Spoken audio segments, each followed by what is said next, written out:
ममता जी ने अपनी शुरुआत के बारे में विस्तार से जानकारी देते हुए रेडियो से जुड़ी कई अनमोल यादें हमारी कैमरा टीम से आप लोगों के लिए शेयर की। देखिए, विविध भारती के जो प्रोग्राम्स हम पेश करते हैं उसमें तो हम खुद लिखते हैं और ख़ुद प्रेजेंट करते हैं। और ऐसा मौका तो मेरे साथ नहीं आया कि किसी और ने स्क्रिप्ट लिखी हो और मैंने पढ़ा हो। जब भी कोई, चाहे वो फीचर हो, डॉक्यूमेंट्री हो, जैसे हमारे प्रोग्राम्स होते हैं जिसके तिथि निर्धारित हैं, छाया गीत, त्रिवेणी, वंदनवार, सभी उद्घोषकों के लिए एक एक दिन निर्धारित हैं, तो उसका आलेख तैयार करने से लेकर प्रोग्राम प्रेजेंटेशन तक हमारी जिम्मेदारी होती है। और रही बात की कार्यक्रमों की तैयारी की, तो हर दिन हमें तैयारी करनी होती है क्योंकि हमें हर दिन नया पेश करना है। अब चूँकि रोज़ हम ऑन एयर होते हैं तो रोज़ हमें तैयारी मांगती है, लेकिन हाँ, बचपन की तैयारी बहुत मायने रखती है। कई बार लोग बोलते हैं कि ये जो आप ख़ास तौर से सखी सहेली का जिक्र करना चाहूँगी, सखी सहेली में जो बोलती हैं तो वो आप कहाँ से लाती हैं, वो शब्द भंडार, भाषा कहाँ से आती है। तो उसके लिए मैं यही कहूँगी कि बचपन से हमारा रियाज़ होता है। बचपन में पढ़ने लिखने का माहौल था, हमारे घर में भाई बहनों का जो साथ था, तो वो लोग लगातार पढ़ने लिखने से ताल्लुक़ रखा है उन्होंने, और हमें वो शिक्षा दी गई, वैसे संस्कार दिए गए कि हम लगातार पढ़ें। और आज भी आप देख रहे होंगे कि हमारे घर में किताबें ही किताबें हैं। तो किताबों से बड़ा प्यार है, लगाव है, रोज़ पढ़ती हूँ। और जब भी कोई प्रोग्राम, विशेष प्रोग्राम करना होता है तो बहुत तैयारी करती हूँ, चाहे वो कोई इंटरव्यू करना हो, चाहे रूपक हो, फीचर हो, नाटक हो, कुछ भी हो, या म्यूज़िक का कोई प्रोग्राम हो, कॉन्सर्ट हो, शास्त्रीय संगीत का कार्यक्रम, संगीत सरिता हो, पूरी तैयारी करनी पड़ती है, रिसर्च करना पड़ता है। अब रिसर्च थोड़ा सा आसान हो गया है सोशल मीडिया के ज़माने में, लेकिन पहले जब हमने ज्वाइन किया था विविध भारती, तब तैयारी और ज़्यादा होती थी, क्योंकि बिल्कुल हमें किताबों में ढूंढना पड़ता था, और हमने जो रियाज़ किया था, बिल्कुल जो लिखा हुआ होता था डायरी के पन्नों पर, कॉपियों में, नोटबुक में, वहाँ से हम ढूंढते थे। तैयारी आज भी उतनी ही मांगती है। जी, बहुत वाजिब और अच्छा सवाल है ये। अक्सर लोग हमसे पूछते हैं, सखी सहेली की तो जान है सहजता, और तैयारी उसमें भी करते हैं। जो कंटेंट होता है, जो जानकारियाँ दी जाती हैं, जाहिर है कि बाकायदा उसमें थोड़ी न थोड़ी कहीं स्क्रिप्ट होती है, लेकिन जो कंपेयरिंग होती है, बातचीत होती है, उसकी कोई स्क्रिप्ट नहीं होती। हम स्पॉन्टेनियस बोलते हैं।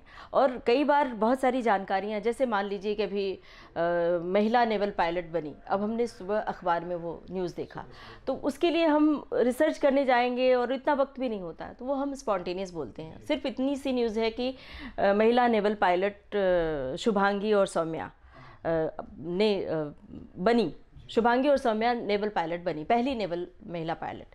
तो इस पर जो बाकी हम बोलते हैं, महिलाओं को जोड़कर महिलाओं के लिए बोलते हैं कि उनके लिए प्रेरणा हो, तो वो हम अपने मर्ज़ी से बोलते हैं, अपने मन से बोलते हैं। जो हमारे पास भाषा और शब्द का भंडार होता है, उसी के ज़रिए हम काम चलाते हैं। लेकिन जब भी कोई ऐसी ठोस जानकारी होती है तो उसकी थोड़ी न थोड़ी स्क्रिप्ट हम तैयार करते हैं।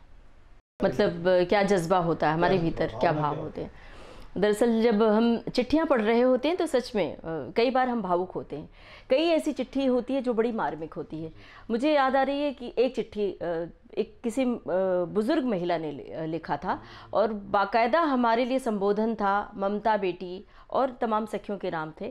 लेकिन जो बेटी का संबोधन था वो आपके दिल को छूता है, और कहीं न कहीं ऐसा लगता है कि हम सचमुच इतनी बड़ी जिम्मेदारी निभा रहे हैं कि हम घर के सदस्य की तरह हैं।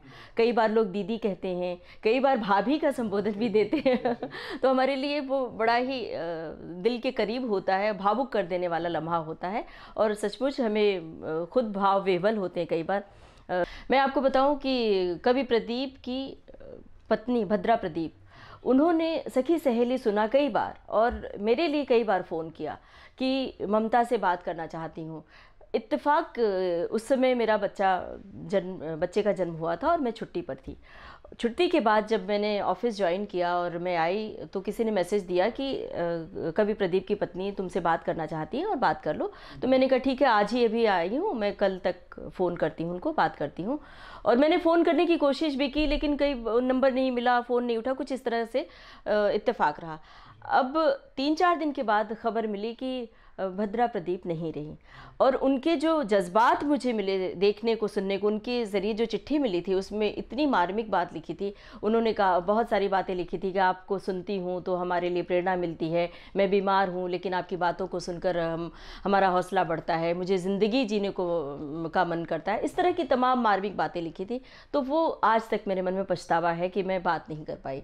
इसी तरह से एक और घटना हुई थी, वही कि एक कोई फौजी ऑफिसर थे, उनकी पत्नी, उनका फ़ोन आया था और एक किताब भेजी थी मेरे नाम, तो उन्हें जीने की प्रेरणा मेरी बातों से मिली। तो इस तरह की तमाम बातें होती हैं, जब हम सुनते हैं तो हमारे लिए चुनौती उस दिन और ज़्यादा बढ़ जाती है और अच्छे से प्रोग्राम हम पेश करने की कोशिश करते हैं।